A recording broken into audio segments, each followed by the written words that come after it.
అయితే నీ పాస్ట్‌లో ఆ! సో, ఫస్ట్ లవ్‌ని నువ్వే యాక్సెప్ట్ చేసావా? నువ్వు ప్రపోజ్ చేసావా? ఇట్ వాస్ మ్యూచువల్ అక్క. మ్యూచువల్. మ్యూచువలే. అసల అంటే ఏదైనా ఆ లవ్‌ని అంటే ఎవరు ఫస్ట్ ఎక్స్‌ప్రెస్ చేశారు? అంటే ఇద్దరు ఒకేసారి చెప్పలేరు కదా! నాకు గుర్తు కూడా లేదు. మర్చిపోయాను నేను ఇవన్నీ. స్కూలరా అది? స్కూలే. స్కూలే.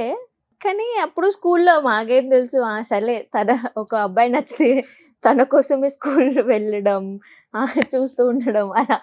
సో, చాలా చిన్నప్పుడు. దట్ మై స్కూల్లో ఒక అబ్బాయి ఉండే. He is my best friend now. So, oh! అంతే. అది సో, అప్పుడు అంటే మాకు కూడా అర్థమైంది. ఏదో ఒకటి సరదా అప్పుడు. సరదా. It's not but it's obviously not a love. అప్పుడు ఏజ్ అలా అలా అనుకుంటాం. అమ్మో! Is my person, is my life అని నిన్నే పెళ్లి చేసుకున్నా అవన్నీ చెప్తాం. కానీ ఇప్పుడు అర్థమవుతది. అమ్మో! ఏం కామెడీ అప్పుడు. సో, అంతే.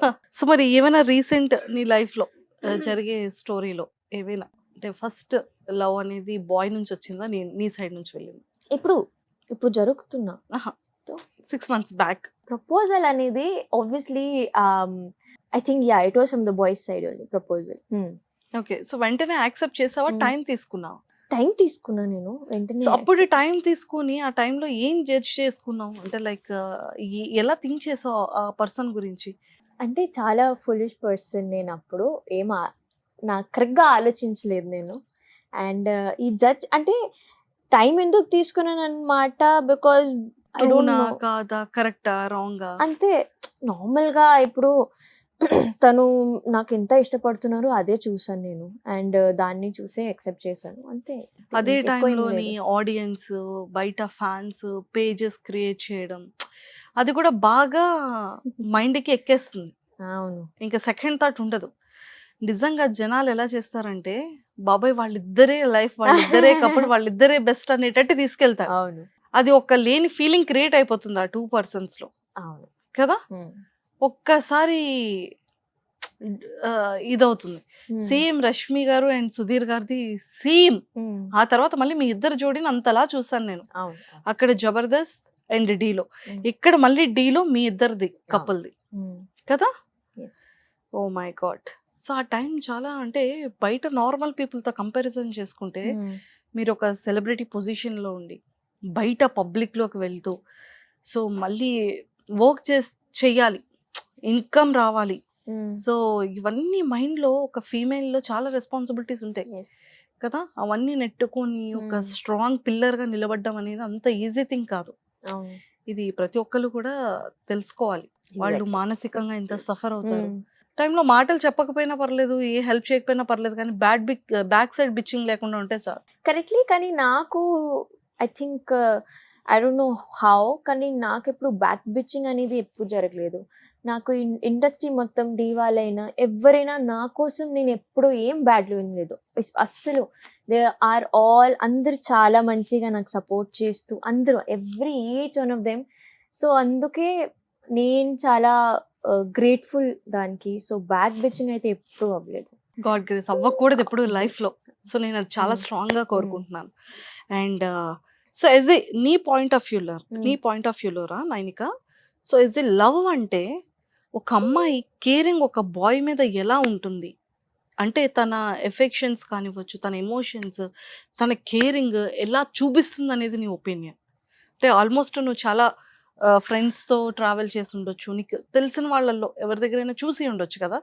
సో, నువ్వు అలా చూసిందేంటి? నాకు తెలిసి అంటే ఒక అమ్మాయి చాలా గట్టిగా ఇష్టపడితే, ఆ women is in love. I think తను ఒక మదర్ క్యారెక్టర్ లాగా అయిపోతది. మదర్ ఎనర్జీ మంచిగా చూసుకోవడం, వంట చేయడం అన్నీ. అంటే నేను అలా ఉంటాననమాట.